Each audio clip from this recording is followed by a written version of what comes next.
अव्ययी भाव समास प्रकरणम, इस पाठ्यांश को लेकर के हम चर्चा कर रहे हैं। अभी तक के पाठ में आपने केवल समास को समझा, जिसको सुप्सुपा समास भी कहते हैं,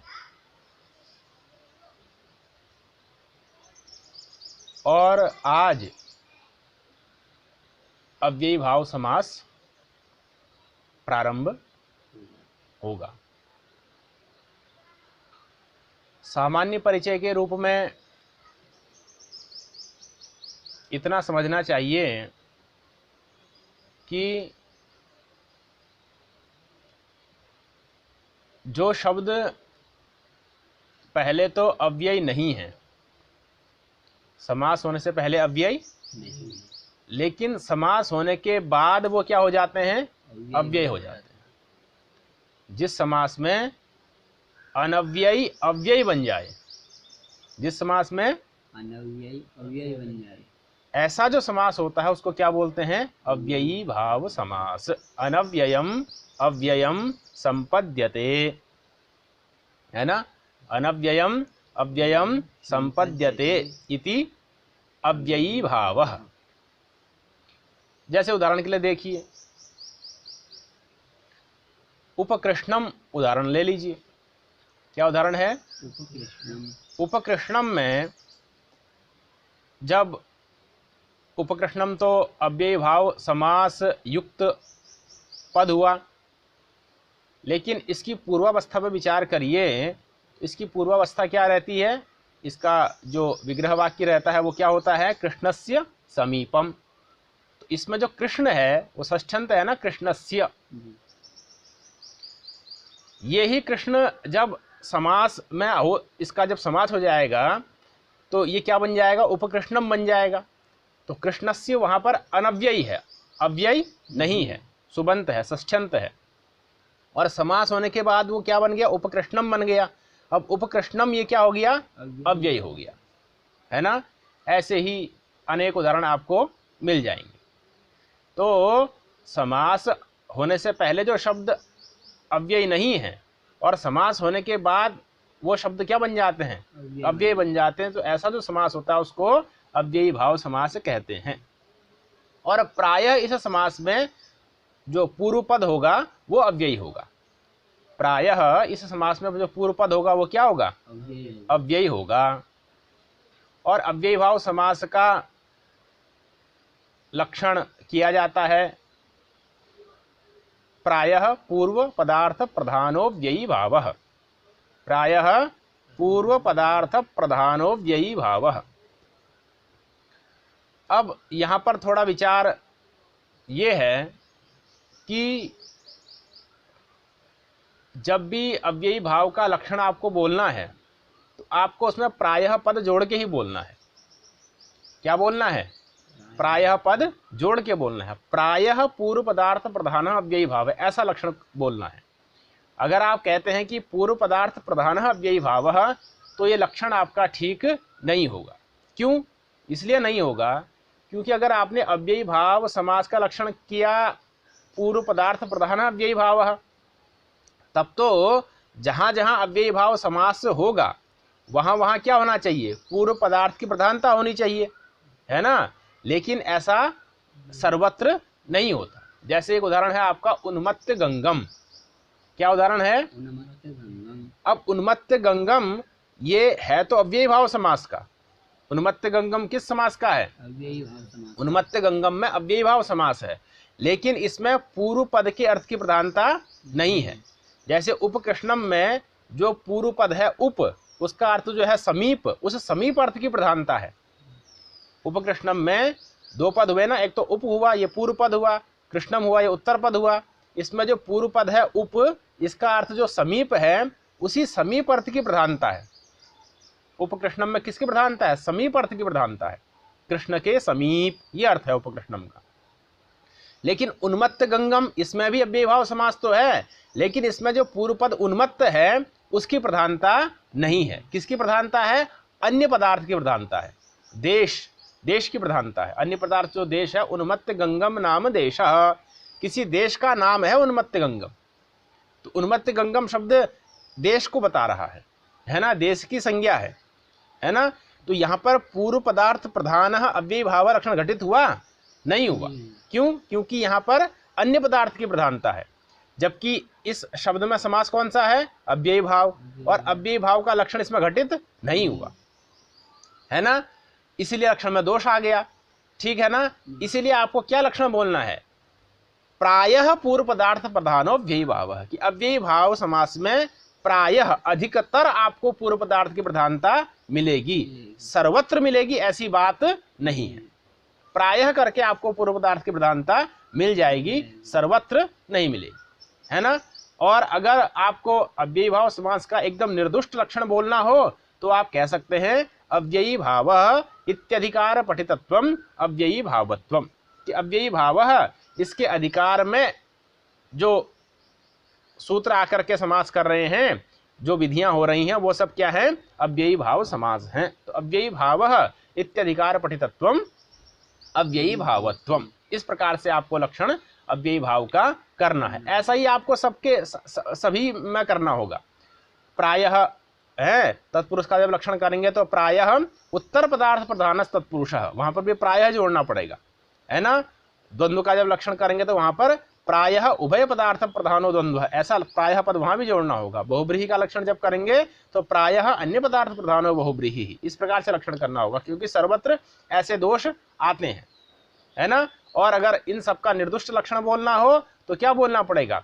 तत्पुरुषः इत्यधिकार पठितत्वम तत्पुरुषत्वम, चार्थे द्वंद्वः इत्यधिकार पठितत्वम द्वंद्वत्वम, शेषो बहुब्रीहि इत्यधिकार पठितत्वम बहुब्रीहित्वम, इस प्रकार से आपको इनका लक्षण करना होगा, ठीक है। तो ये लक्षण पे चर्चा हुई। और अव्ययी भाव, यह सूत्र आया है। अव्ययी भाव समास जब प्रारंभ हो रहा है तो उसमें सर्वप्रथम सूत्र क्या है? अव्ययी भाव, ये अधिकार सूत्र है। तत्पुरुषः, यहाँ तक इसका अधिकार चलेगा। तत्पुरुष समास आगे आएगा, तत्पुरुष सूत्र आएगा, है ना। उस सूत्र से पहले तक इस सूत्र का अधिकार रहेगा। अधिकार का क्या लक्षण है वो आपको बता दिया गया है। स्वदेशे वाक्यार्थ बोध शून्यत्वे सति परदेशे वाक्यार्थ बोध जनकत्वम अधिकार सूत्रत्वम है। अधिकार सूत्रस्य लक्षणम, जिसका अपने देश में, अपने स्थान में कोई विशेष अर्थ नहीं होता, लेकिन आगे के उत्तर सूत्र में जाकर के उनके साथ मिलकर के उनके अर्थ को वो क्या कर देता है? स्पष्ट कर देता है। ऐसा जो सूत्र होता है उसको क्या बोल देते हैं? अधिकार सूत्र बोल देते हैं। तो अव्ययी भाव यह भी एक अधिकार सूत्र है, प्रथम व्यक्ति एक वचन का है, ठीक है ना। अव्ययी भाव में एक ही पद है। अब इस सूत्र के अधिकार में पहला सूत्र आ रहा है अव्ययम विभक्ति समीप समृद्धि वृद्ध्यर्था भावात्यया संप्रति शब्द प्रादुर्भाव पश्चाद्यथानुपूर्व्य यौगपद्य सादृश्य संपत्ति साकल्यांत वचनेषु, ये सूत्र आ गया आपका है। इस सूत्र में दो ही पद हैं, अव्ययम प्रथमांत है और आगे आपका सप्तम्यंत है, ठीक है। इसका समास इत्यादि सारा विग्रह आप हिंदी टीका के माध्यम से कंठ कर सकते हैं। इतरेतर योग द्वंद्व समास है और संपूर्ण पद सप्तमी विभक्ति बहुवचन का है, ठीक है। अब यहाँ पर आपको इससे पहले बताया था मैंने कि जितने भी आगे सूत्र आएंगे उन सभी सूत्रों में शुभामंत्रित परांगवत स्वर से सुप पद आएगा, समर्था पद विधि का समर्था पद रहेगा और प्राक्कडारात समासः का समासः पद रहेगा। उसका समासः का समस्यते अर्थ हो जाएगा, ये दिमाग में आपको रखना है ना।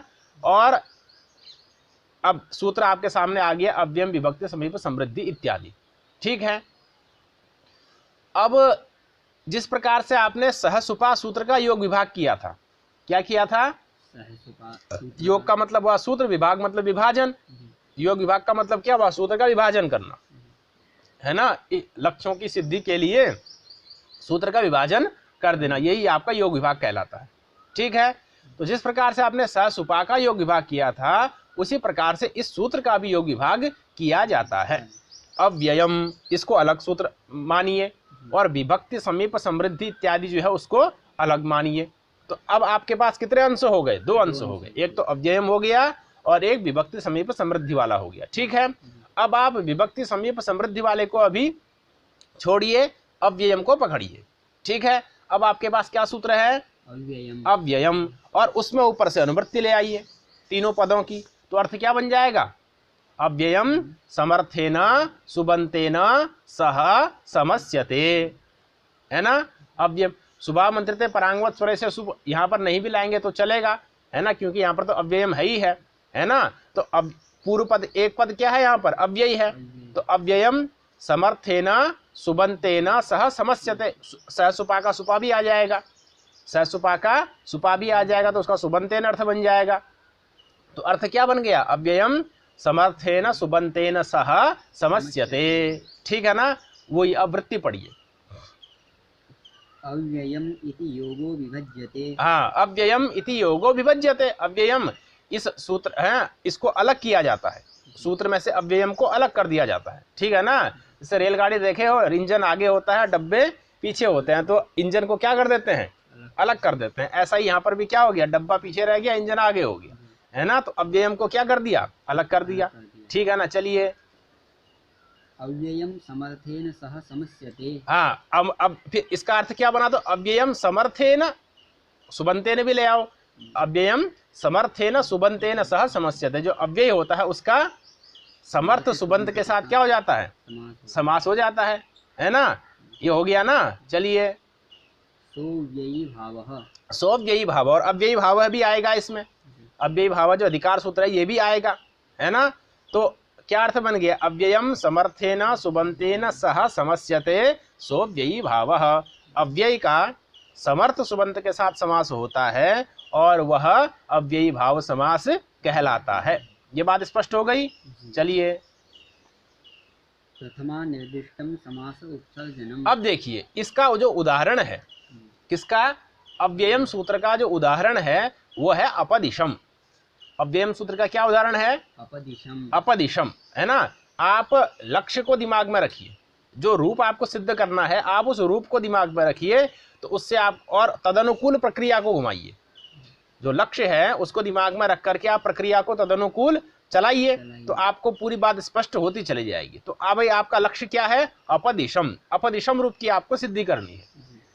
किसकी सिद्धि करनी है? अपदिशम। अपदिशम, इस रूप की आप इस रूप की आपको सिद्धि करनी है। ये अव्ययम का उदाहरण है। किसका उदाहरण है ये? अव्ययम का। अव्ययम का ये उदाहरण है। ठीक है, अब देखिए अपदिशम, इस की सिद्धि में कुछ सूत्रों की आवश्यकता होती है ना।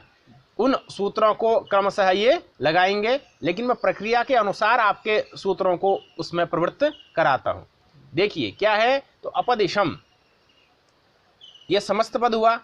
अपदिशम क्या हुआ? समस्त पद हुआ। समस्त पद हुआ, और अव्ययी है क्योंकि अव्ययी भाव समास हुआ है इसमें।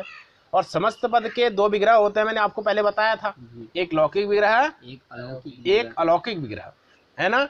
तो अपदिशम, इस समस्त पद का पहले आप लौकिक विग्रह करिए, फिर आप अलौकिक विग्रह करेंगे ना।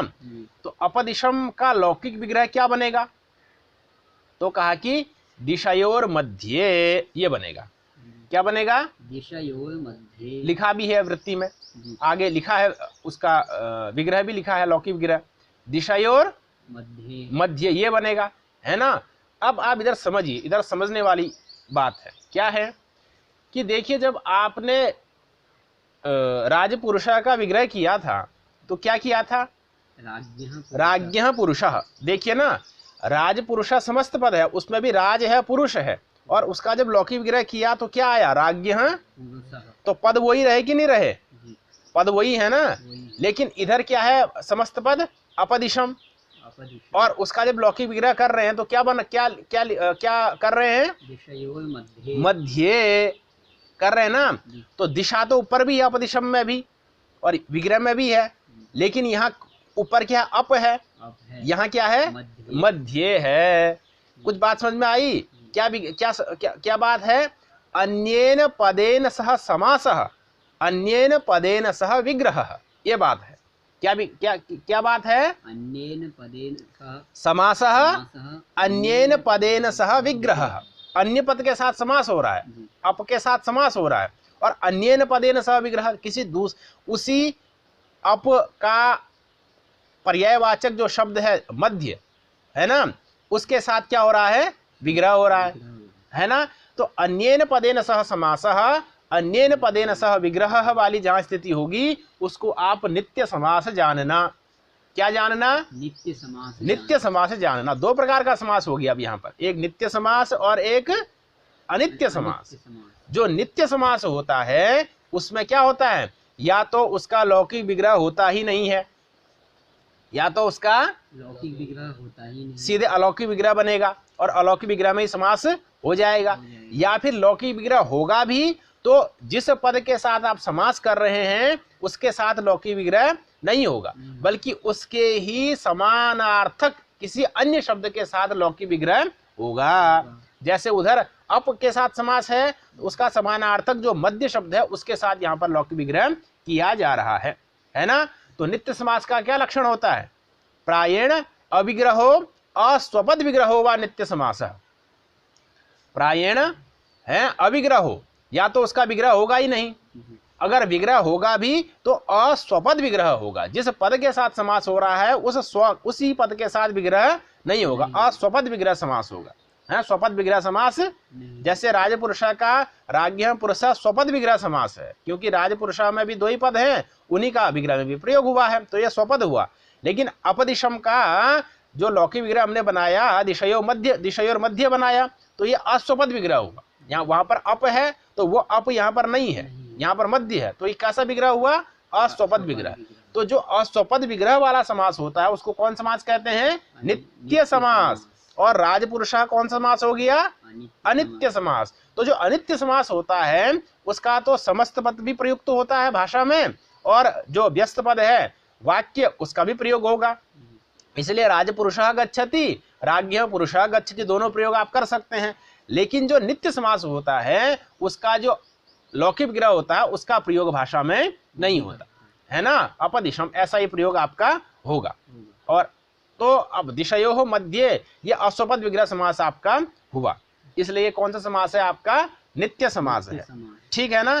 तो अब आप देखिए कि दिशयो मध्य ये आपने क्या कर दिया? इसका लौकिक विग्रह कर दिया। दिशयो मध्य क्या कर दिया? इसका एक विग्रह बना दिया, विग्रह बना दिया ना। अब ये तो कौन सा विग्रह हो गया? लौकिक विग्रह। अब इसका अलौकिक विग्रह भी बनाना होगा, क्योंकि समास तो आपका किस में होगा? अलौकिक विग्रह में ही होगा। समास किस में होगा? अलौकिक विग्रह। हाँ, समास हो या समासांत प्रत्यय हो, ये सब कहाँ लगते हैं? आपके अलौकिक विग्रह में ही लगते हैं। तो अब इसका अलौकिक विग्रह बनाइए। अलौकिक विग्रह बनाने का क्या तरीका था कि प्रातिपदिक को अलग कर दीजिए, विभक्ति को अलग कर दीजिए। तो दिशयो हो कहाँ का है? षष्ठी सप्तमी द्विवचन दोनों में बनेगा ना। तो दिशा ओस षष्ठी सप्तमी में किस में बनेगा? आपका ओस आएगा। तो दिशा ओस इधर क्या रहेगा आपका? अप का बताया था ना। समास किसके साथ होगा? अन्य पद के साथ। और विग्रह किसके साथ होगा? अन्य पद के साथ। तो समास होगा अप के साथ और विग्रह होगा उसका मध्य के साथ, उसी के समानार्थक शब्द के साथ। तो समास का मतलब हुआ अलौकिक विग्रह। समास का मतलब क्या हुआ? अलौकिक विग्रह। तो अब अलौकिक विग्रह में कौन पद आएगा? वही आएगा, अप आएगा। अब अप चूंकि निपात है, अव्ययी है। अप क्या है? निपात है, अव्ययी है, इसलिए उसमें विभक्ति तो रहेगी नहीं। तो इसका अलौकिक विग्रह क्या बन गया? दिशा ओस अप, ये बन गया। क्या बन गया? दिशा ओस अप। अप, ये बन गया ना आपका, ठीक है ना। अब दिशा ओस अप ये स्थिति आपकी बन गई। अब देखिए क्या करना है यहाँ पर आपको। तो अब आपका सूत्र ऐसी स्थिति में आता है, अब आपको दिशा ओस अप बन गया ना। अप कहाँ चले गया आपका? बाद में आ गया। और इधर क्या है? दिशा ओस है। अब यहाँ पर सूत्र लगा दीजिए आप अव्ययम। क्या सूत्र लगा दीजिए? अव्ययम। तो अव्ययम सूत्र लगा दीजिए। क्या अर्थ है अव्ययम का? अव्ययम समर्थेन सुबंतेन स समस्यते, है ना। तो अव्ययम हो गया आपका अप। कौन अव्ययी है? अप। उसका समर्थ सुबंध के साथ समास हो जाएगा। समर्थ सुबंध कौन है? दिशा ओस। समास कर दीजिए अव्ययम से, है ना। समास हुआ, समासत्वात् प्रातिपदिक संज्ञा हो गई, प्रातिपदिक संज्ञा होते ही आपका सूत्र आ जाएगा सुपो धातु प्रातिपदिक हो। सुप का क्या कर देगा, लुक कर दे। लुक कर देगा। तो क्या स्थिति बन गई, दिशा अप, आप ये बन गई ना, दिशा आप अप, ऐसी स्थिति बन गई। अब ऐसी स्थिति, और ऐसी स्थिति में, कैसी स्थिति में, दिशा अप, ऐसी स्थिति में सूत्र आ जाएगा आपका प्रथमा निर्दिष्टम समास उपसर्जनम, क्योंकि समस्त पद क्या है आपका अपदिशम, और अभी कैसी स्थिति बनी है, दिशा अप। अब हमको अप को पहले लाना है, अप को कहाँ लाना है, पहले लाना है। तभी ना अपदिशम बनेगा। तो अप को पहले लाने के लिए सूत्र कौन सा आएगा, अब प्रथमा निर्दिष्टम समास उपसर्जनम, यही सूत्र है ना। जी। हाँ बोलिए तो वृत्ति। समास शास्त्रे प्रथमा निर्दिष्टम उपसर्जन संज्ञम स्यात्। ये कि प्रथमा निर्दिष्टम समास उपसर्जनम, ये आपका सूत्र है। समास शास्त्रे प्रथमा निर्दिष्टम उपसर्जन संज्ञम स्यात्, ये इसकी वृत्ति है ना। अब देखिए प्रथमा निर्दिष्टम समास उपसर्जनम, इसमें जो बीच में समास पद है ना वो सप्तम्यंत है, समासे ऐसा है, और संधि होने के कारण से वो कैसा हो गया है, समास इस रूप में आ गया। एको अय आदेश हो गया, यकार का लोप हो गया, और स्वर क्या इसके असिद्ध हो, यकार लोप के असिद्ध होने से वहां पर संधि नहीं हुई, है ना, जैसे अर्जुनो वाच इत्यादि स्थल में नहीं होती है, समझ रहे हैं ना। तो अब देखिए कि आपका समास का मतलब क्या है, समासे, समास का मतलब क्या है, समासे। समासे, और समास शब्द समास विधायक शास्त्र में लाक्षणिक है। समास शब्द समास विधायक शास्त्र में लाक्षणिक लाक्षणिक है, मतलब समास से किसको लेना है, समासे से किसको लेना है, समास विधायक शास्त्र को लेना है। समासे से किसको लेना है, समास विधायक शास्त्र को लेना है। शास्त्र को लेना है, ठीक है ना। समास का विधान करने वाला जो सूत्र, शास्त्र मतलब सूत्र, समास का विधान करने वाला जो सूत्र, उस सूत्र को लेना है ना। तो समासे का मतलब क्या हुआ, समास विधायक सूत्रे, ये हुआ। समासे का मतलब क्या हुआ, समास विधायक सूत्रे। सूत्रे। इधर पद क्या है, प्रथमा निर्दिष्टम, प्रथमया निर्दिष्टम, प्रथमा निर्दिष्टम। तो समास विधायक जो सूत्र होगा उसमें प्रथमा विभक्ति से जो निर्दिष्ट होगा, मतलब प्रथमा विभक्ति युक्त होगा। समास करने वाला जो सूत्र होगा उस समास करने वाले सूत्र में जो पद प्रथमा विभक्ति युक्त होगा, है ना, उस पद को हम कहेंगे प्रथमा निर्दिष्ट, है ना। और ऐसा जो प्रथमा निर्दिष्ट पद होगा, प्रथमा विभक्ति वाला पद होगा, उसकी क्या होगी, उपसर्जनम, उपसर्जन संज्ञा होगी। उसका नाम क्या हो जाएगा, उपसर्जन संज्ञा। उसका नाम उपसर्जन पड़ जाएगा, ठीक है ना। तो उपसर्जन किसका नाम पड़ेगा, पहले आपको क्या देखना है, समास करने वाले सूत्र को देखना है। समास करने वाले सूत्र को देखने के बाद फिर क्या देखना है, उसमें प्रथमांत पद को देखना है, प्रथमा विभक्ति वाले पद को देखना है ना। उस प्रथमा विभक्ति वाले पद से जिसका निर्देश मिलेगा, है ना, उसका जो अर्थ होगा उसकी क्या हो जाएगी, उपसर्जन संज्ञा हो जाएगी, ठीक है। अब आप दिशा अप में घटाइए, दिशा अप में घटाइए, दिशा अप स्थिति बची है ना आपके पास, घटाइए। तो दिशा अप में आपने समास किस सूत्र से किया, अव्ययम। अव्ययम से किया। किससे किया, अव्ययम। अव्ययम से किया। तो समास विधायक सूत्र कौन हुआ, अव्ययम। अव्ययम हुआ। उसमें प्रथमांत कौन है, अव्ययम ही है, अव्ययम ही प्रथमांत है ना। तो समास विधायक शास्त्र कौन हुआ, अव्ययम, उसमें प्रथमांत कौन हुआ, अव्ययम। उसके द्वारा निर्देश किसका मिलेगा, उसका अर्थ क्या होगा, अव्ययी। अव्यय। अव्ययम से किसका निर्देश होगा, अव्ययी का। तो समास विधायक शास्त्र के द्वारा, समास विधायक शास्त्र हुआ अव्ययम, उसमें प्रथमा निर्दिष्ट हुआ, प्रथमांत हुआ अव्ययम, और उसके द्वारा किसका निर्देश हुआ, अव्ययी का। तो इस अव्ययी की क्या हो जाएगी अब, उपसर्जनम, उपसर्जन संज्ञा हो जाएगी। अव्ययी की क्या हो जाएगी, उपसर्जन संज्ञा। अब उदाहरण में देखिए, दिशा अप ये स्थिति है ना, तो इसमें अव्ययी कौन है, अप अप है, दिशा अप है ना, ओस तो निकल गया, दिशा अप में अव्यय कौन है? अप अप है। तो अब दिशा अप, यहाँ पर उपसर्जन संज्ञा किसकी होगी? अप की अप की होगी। समझ में आ गई बात? जी। इस पर स्पष्ट रूप से समझना है। अब अप की उपसर्जन संज्ञा हो गई, क्या हो गई? अप की उपसर्जन संज्ञा अब हुई। उपसर्जन संज्ञा का फल क्या है? या संज्ञा सा फलवती। जो जो आपने संज्ञा की है उसका कोई ना कोई फल होगा ना। जी। तो या तो क्या उपसर्जन संज्ञा का फल यहाँ पर क्या है? उपसर्जनम पूर्वम। अगला सूत्र आ गया है ना, जी। क्या सूत्र है? उपसर्जनम पूर्वम उपसर्जनम पूर्वम समास शास्त्रे उपसर्जनम प्राक प्रयोज्यम। समास शास्त्रे क्या? उपसर्जनम प्राक प्रयोज्यम। हाँ, क्या पंक्ति लिखी है? समासे उपसर्जनम प्राक समासे, समास शास्त्र नहीं, समासे। हाँ, उपसर्जनम पूर्वम, तो समासे उपसर्जनम प्राक प्रयोज्यम। समास में जो समास है उसमें उपसर्जनम, जो उपसर्जन संज्ञक होगा उसको कहाँ प्रयोज्यम? प्राक प्रयोज्यम, उसका पहले प्रयोग करना है। अब समास कहाँ किया है आपने? दिशा अप में समास किया है ना, जी। तो उसमें जो उपसर्जन है, कौन उपसर्जन है? अप अप उपसर्जन है ना, उसको कहाँ प्रयोज्यम? पूर्वम प्राक प्रयोज्यम, मतलब दिशा से पहले पहले ले आना है। तो अब क्या, अब कहाँ आ जाएगा? पूर्व में आ जाएगा। अब क्या बन गया? अप दिशा ये अप दिशा बन गया। क्या बन गया? अप दिशा है ना। इतना इतना बात स्पष्ट हो गई। जी। उपसर्जनम पूर्वम का अर्थ लग गया। जी। उपसर्जनम पूर्वम सूत्र सरल ही है। उपसर्जनम पूर्वम, उपसर्जन संज्ञा जिसकी होगी उसको कहाँ रखना है? पहले रख देना है।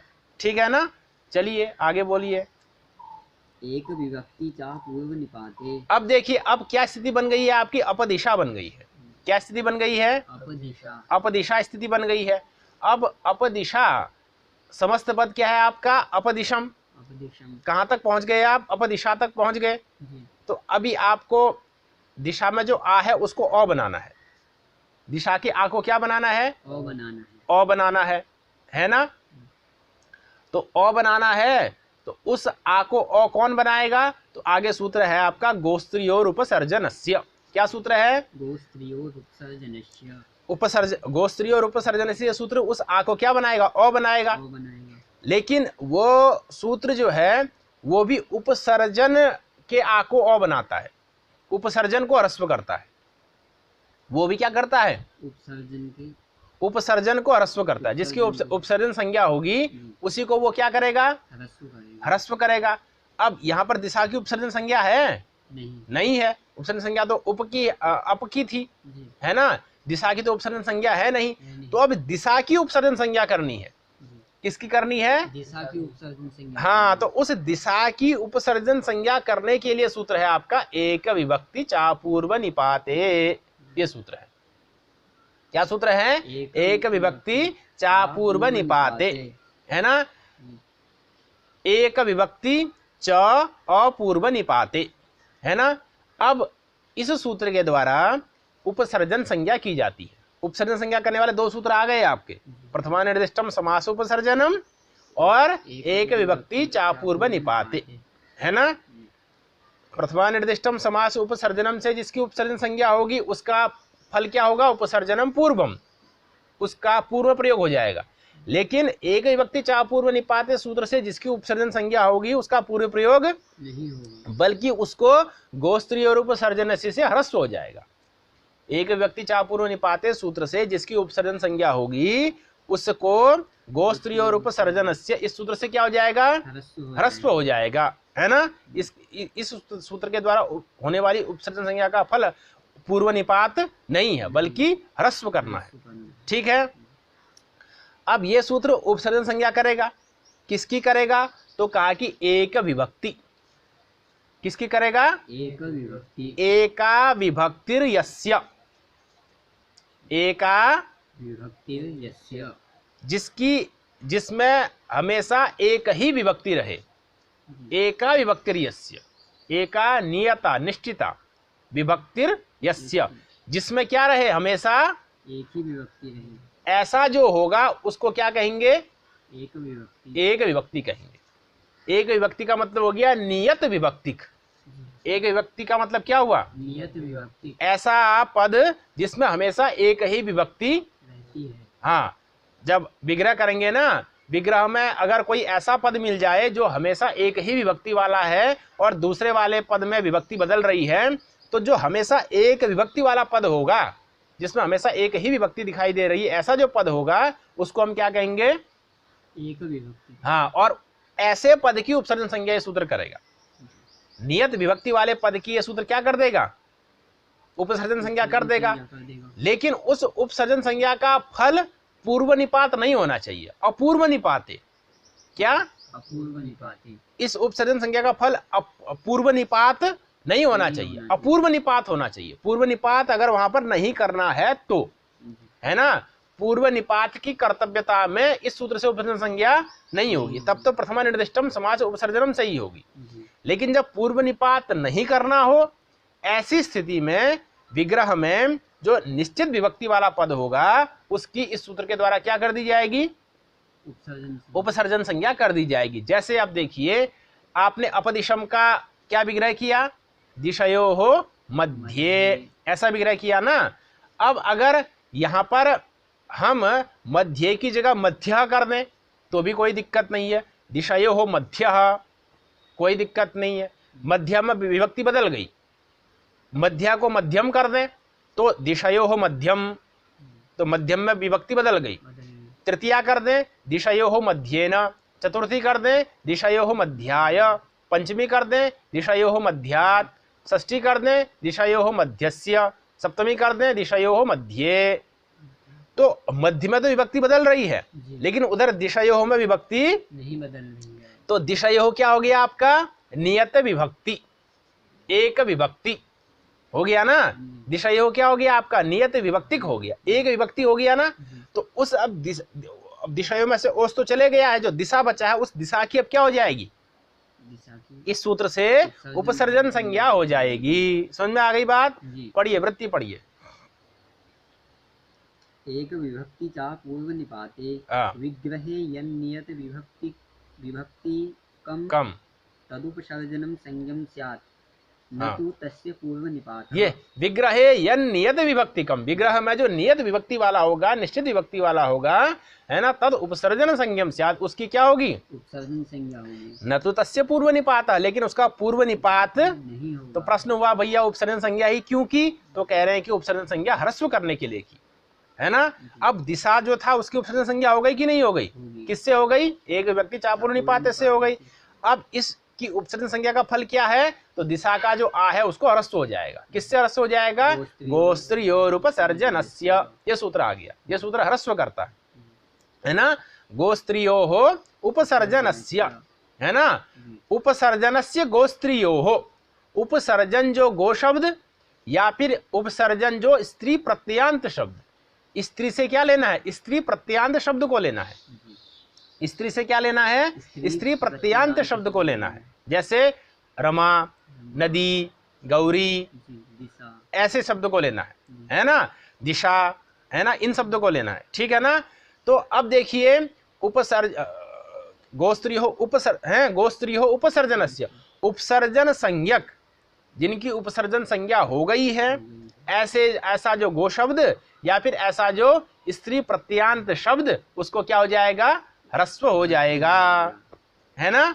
तो वृत्ति पढ़िए, क्या लिखी है? उपसर्जनम योगो शब्दः स्त्री प्रत्यांतंच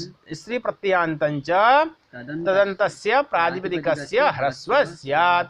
कि उपसर्जन जो गो शब्द और उपसर्जन जो स्त्री प्रत्यांत शब्द, है ना, ऐसा जो शब्द स्त्री प्रत्यांत जो शब्द होगा उसको क्या हो जाएगा? ह्रस्व हो जाएगा। अब यहाँ पर एक बात विचारणीय ये है कि उपसर्जन आपका दो प्रकार का होता है। उपसर्जन दो प्रकार का होता है, एक तो लौकिक होता है और एक शास्त्रीय होता है। एक लौकिक होता है, एक शास्त्रीय होता है। दो प्रकार का उपसर्जन होता है। शास्त्रीय उपसर्जन क्या है? तो प्रथमा निर्दिष्टम समास उपसर्जनम से जिसकी उपसर्जन संज्ञा हो रही है वो शास्त्रीय है। एक विभक्ति चा पूर्व निपाते सूत्र से जिसकी उपसर्जन संज्ञा हो रही है वो शास्त्रीय उपसर्जन है। और लौकिक उपसर्जन क्या है? तो अन्य विशेषणत्वे सति स्वार्थोपस्थापकत्वम, ऐसा शब्द जो किसी अन्य का विशेषण है, ऐसा शब्द जो किसी अन्य का विशेषण है, अन्य का विशेषण होते हुए अपने अर्थ को जो बता रहा है, अन्य विशेषणत्वे सति, अन्य का विशेषण भी है और अन्य का विशेषण होते हुए अपने अर्थ को भी वो बताता है। तो ऐसा जो शब्द होगा उसको हम क्या कहेंगे? उपसर्जन कहेंगे। जैसे बहुब्रीहि समास में होता है। बहुब्रीहि समास में क्या होता है? जो शब्द होते हैं वो अन्य के विशेषण होते हुए अपने अर्थ को बताते हैं। चित्रगुहु, चित्रगुहु इत्यादि स्थल है ना, वहां पर गो को ह्रस्व हो जाएगा आपका, इसी सूत्र से गो को ह्रस्व होकर गु बन जाएगा, चित्रगुहु बन जाता है आपका, है ना। तो अब लेकिन वहां पर तो चित्रगु में तो दोनों प्रकार का उपसर्जनत्व बैठा है ना। वहां पर शास्त्रीय उपसर्जन भी है, क्योंकि अनेक वन्य पदार्थ सूत्र से समास हुआ तो अनेकम प्रथमांत है, इसलिए उसके द्वारा निर्दिष्ट जो गो है उसकी उपसर्जन संज्ञा हो जाएगी। तो वहां शास्त्रीय उपसर्जनत्व भी बैठा हुआ है। तो अब देखिए कि यहाँ पर जो उपसर्जन लेना है वो आपको लौकिक नहीं लेना है। यहाँ पर जो उपसर्जन लेना है वो लौकिक कौन सा लेना है? शास्त्रीय लेना है। मतलब या तो उसकी एक व्यक्ति चाह पूर्व निपाते से क्या होनी चाहिए? उपसर्जन संज्ञा होनी चाहिए, ऐसा उपसर्जन लेना है ना। तो स्त्री प्रत्यान शब्द यहाँ पर कौन है? दिशा। और उसकी एक व्यक्ति चाह पूर्व निपाते सूत्र से क्या हो गई है? उपसर्जन संज्ञा। तो आपको उपसर्जन स्त्री प्रत्यान शब्द मिल गया ना। कौन मिला? दिशा मिल गया। तो उसको क्या कर दीजिए? तो क्या बन गया? अपदिशा बन गया ना। अब इस अपदिशा की अव्ययी भावश्च, इस सूत्र से क्या हो जाएगी? अव्यय संज्ञा हो जाएगी। अव्ययी भावश्च से क्या हो जाएगी? एक तो अव्ययी भाव है, ये अधिकार सूत्र है, और एक अगला सूत्र है अव्ययी भावश्च, ये आपका क्या करता है? अव्यय संज्ञा कर देता है। तो अपदिशा जो बना, इस अपदिशा की क्या हो गई? अब अव्यय संज्ञा हो गई। ये अव्यय बन गया ना, लेकिन इसकी प्रातिपदिक संज्ञा भी वर्तमान है। क्या है? प्रातिपदिक संज्ञा वर्तमान है। क्यों? एकदेशी विकृतन न्याय है ना, एकदेशी विकृतन न्याय ने इसकी क्या है? प्रातिपदिक संज्ञा भी वर्तमान, इसलिए इससे क्या आएगा? सु आएगा। अब ना सु आएगा ना भाई, प्रातिपदिक संज्ञा है तो यहाँ प्रातिपदिकात सु आ जाएगा, सु आ जाएगा। तो अपदिशा सु, सु का अनुबंध लोप स, अपदिशा स, है ना। अब अपदिशा चूंकि अव्ययी है, अपदिशा क्या है? इसलिए सु का लुक प्राप्त होगा। किससे? अव्ययादाप सुपः। किससे? अव्यया दाप सुपः से सु का क्या प्राप्त होगा? लुक प्राप्त होगा। लुक मतलब अदर्शन हो जाएगा, अदर्शन प्राप्त होगा, है ना। तो अब यहाँ पर सूत्र आएगा आपका नाव्ययी भावा दतोम तो पंचम्याः, यह सूत्र आएगा। क्या सूत्र आएगा? नाव्ययी भावा दतोम तो पंचम्याः। यह सूत्र क्या करेगा? तो यहाँ जो सु का लुक प्राप्त हो रहा है, एक तो उसका निषेध करेगा, एक तो सु का जो लुक प्राप्त हो रहा है उसका क्या करेगा? निषेध करेगा। और उस सु के स्थान पर अम आदेश करेगा। सु या सुप, जितने भी सुप होंगे, जितने भी सुप आने वाले होंगे, उनके स्थान पर क्या कर देगा? अम आदेश करेगा, अम, है ना। तो नाभ्य भावा तो पंचम्या सूत्र आकर के क्या करेगा? एक तो सु का जो लुक हो रहा है उसको रोक देगा, और दूसरा उस सु के स्थान पर क्या आदेश कर देगा? अम आदेश कर देगा। ठीक है ना। उसके बाद क्या रूप सिद्ध हो जाएगा आपका? अपदिशम। क्या रूप सिद्ध हो जाएगा? अपदिशम, जिसकी प्रक्रिया हम अगले पाठ में समझेंगे।